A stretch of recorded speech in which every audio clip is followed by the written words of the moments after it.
Hello students, welcome back to my class. How are you?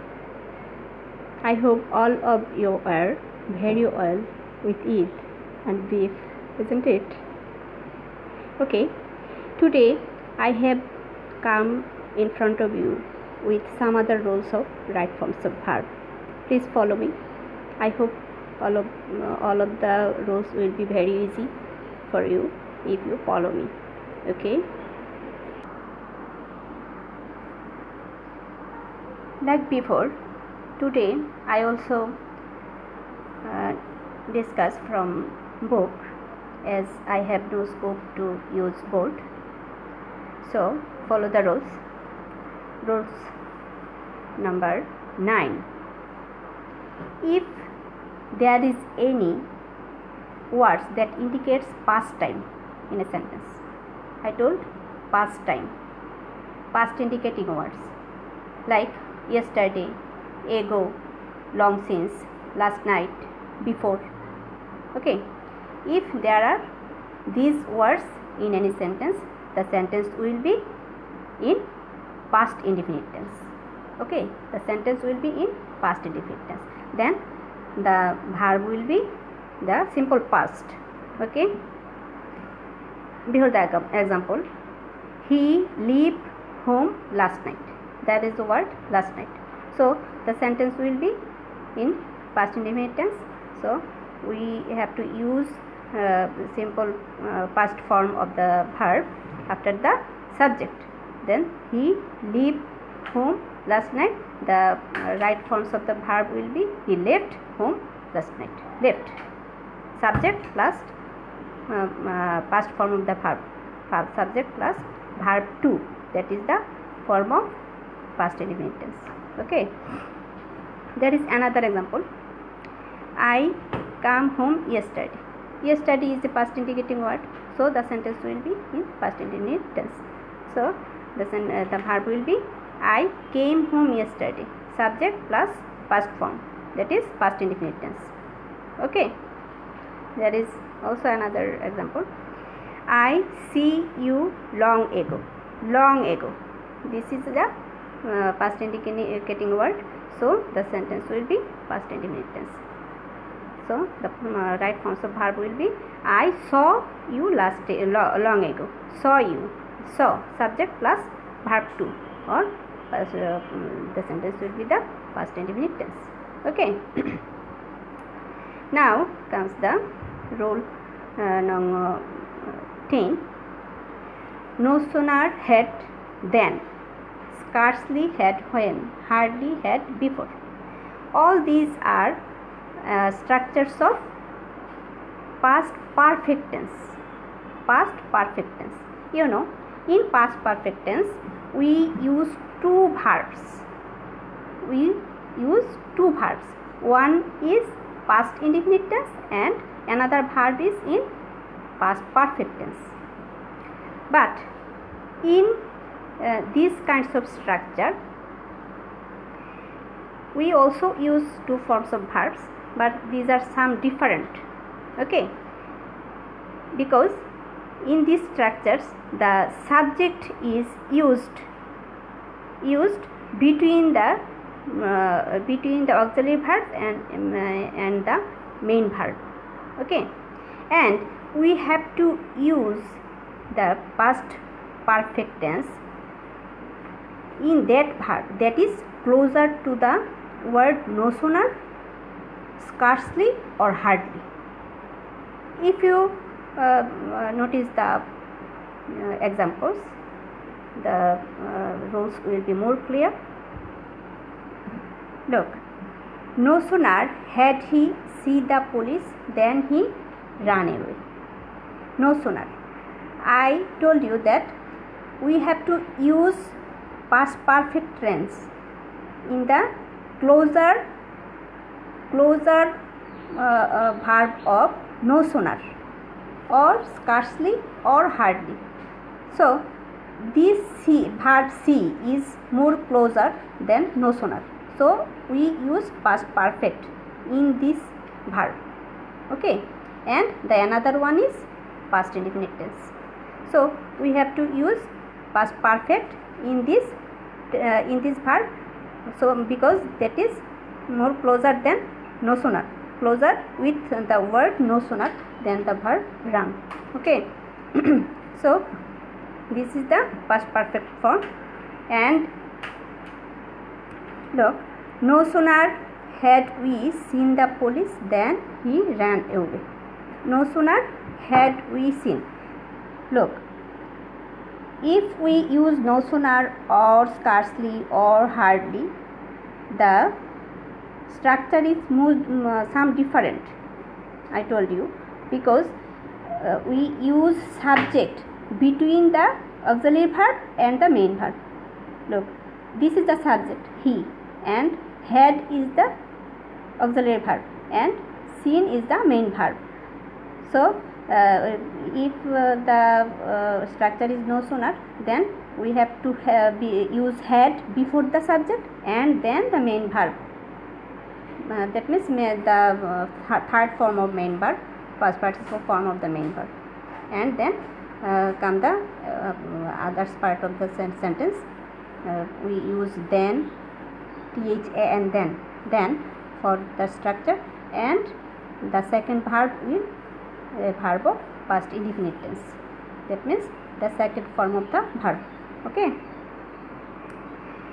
And all these scarcely had when, hardly had before, they are also like this.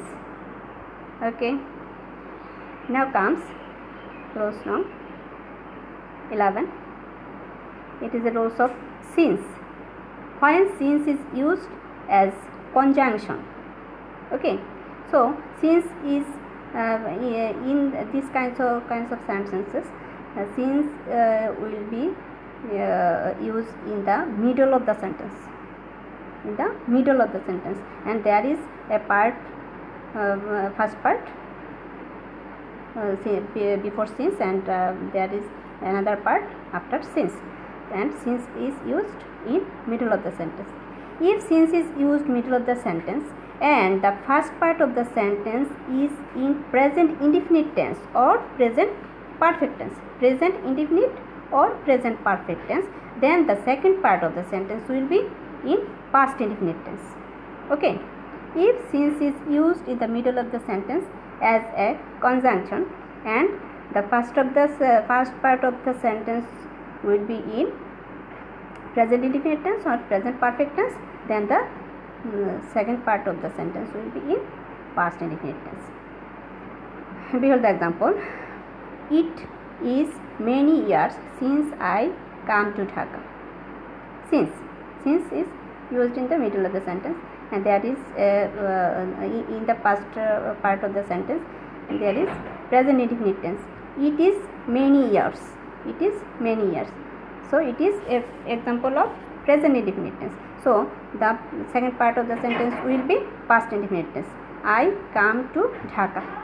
Sorry, I came to Dhaka. It is many years since I came to Dhaka. Okay.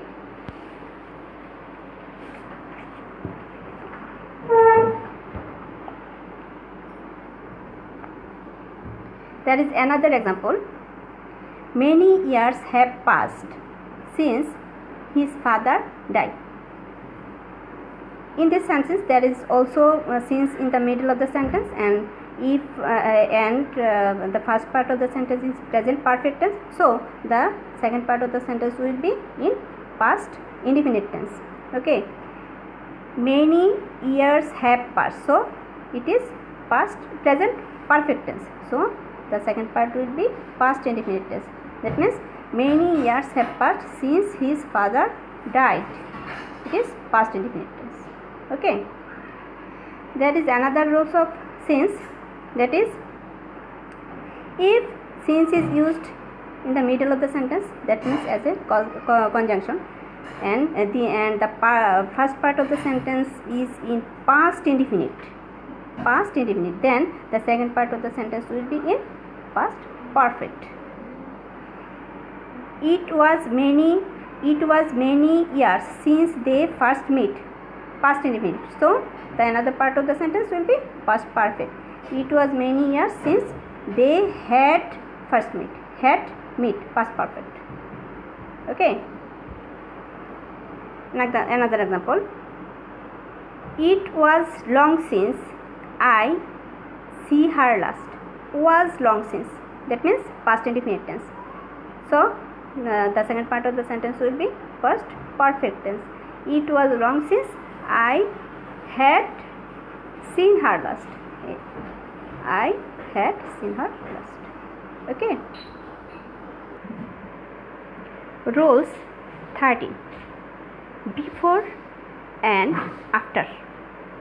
Before and after are two conjunctions that are used for making past perfect tense. And if before is the conjunction, then the first part of the sentence will be past perfect and the second part of the sentence will be past indefinite. You know, there are two verbs in past perfect tense, and between the two verbs, the verb which is hold comparatively before the another verb, that is past perfect tense, and another verb is past indefinite tense. So if we use before as conjunction, the past perfect form is used in the first part. That means before the word before. That means the first part of the sentence, and then the another part, that means the past indefinite tense is used in the after the second after the word before. That means the second part of the word. Okay.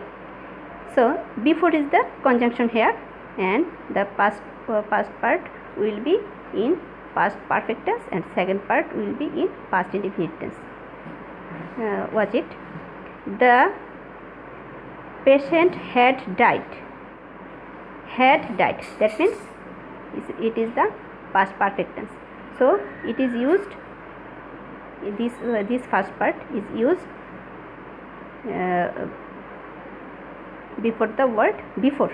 Okay, and then we use past indefinite tense. The doctor came, indefinite tense after the word before. Okay, if conjunction is before, the first part will be past perfect tense and the second part will be past indefinite tense.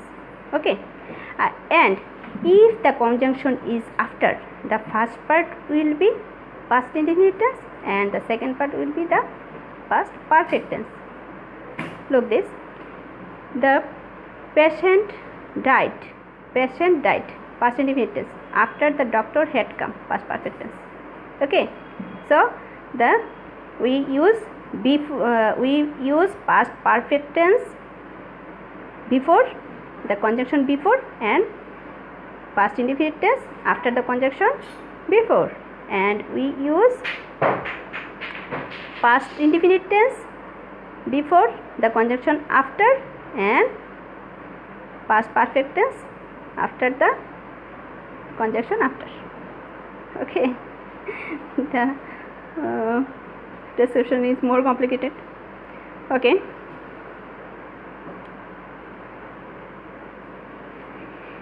Now comes rules 14. If there are two verbs in a simple sentence, there are two verbs in a simple sentence, we have to add ing with the verb of bracket.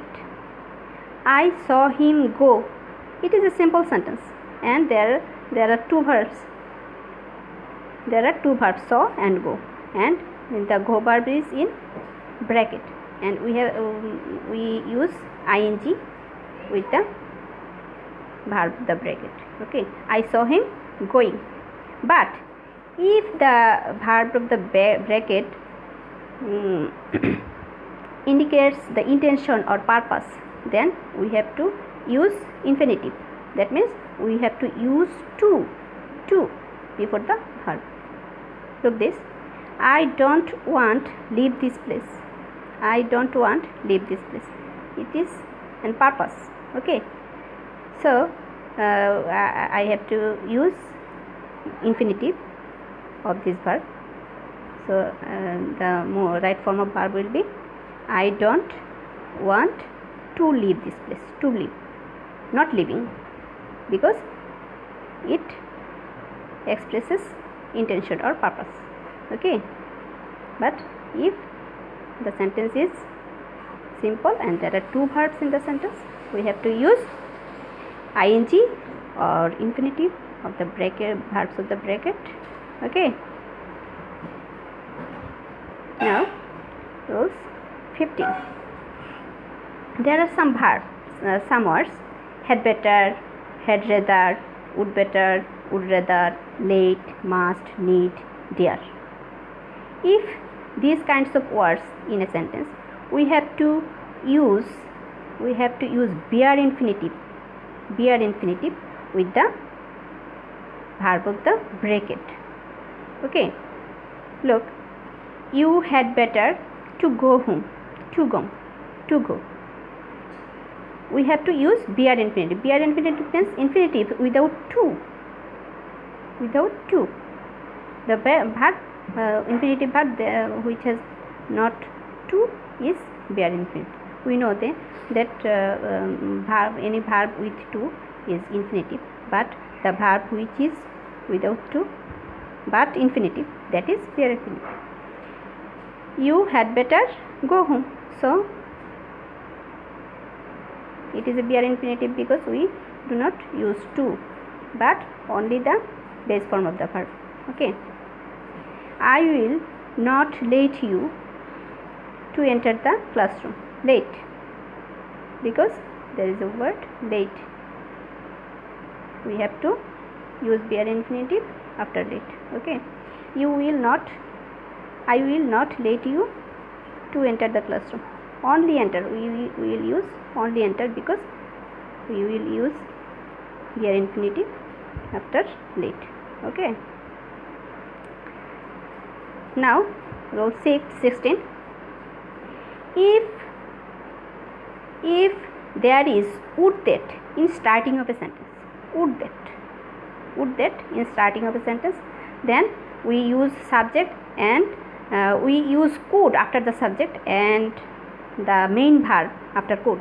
Okay, starting of the sentence there is would that, then subject, then could and the main verb. Would that I could go to college. Subject and could, we have to use could before the main verb, and after could we have to use the base form of the verb. Okay, would that I could go to college.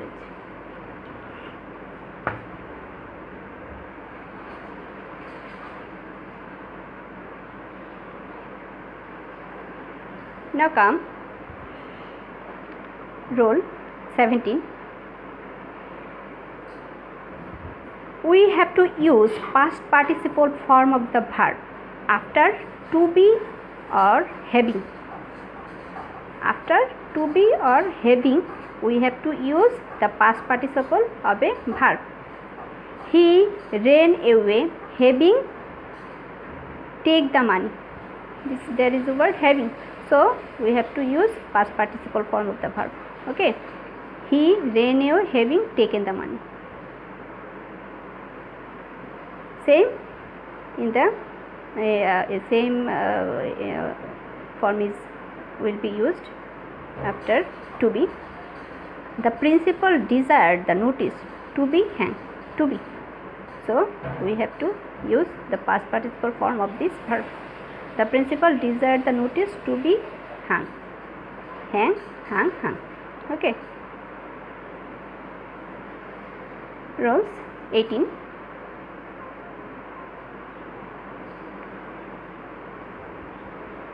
There are some words.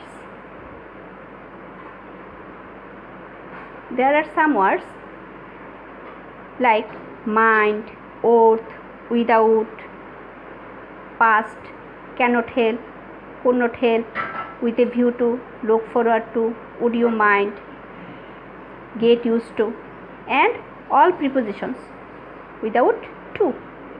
Okay, we have to use ing with the verb.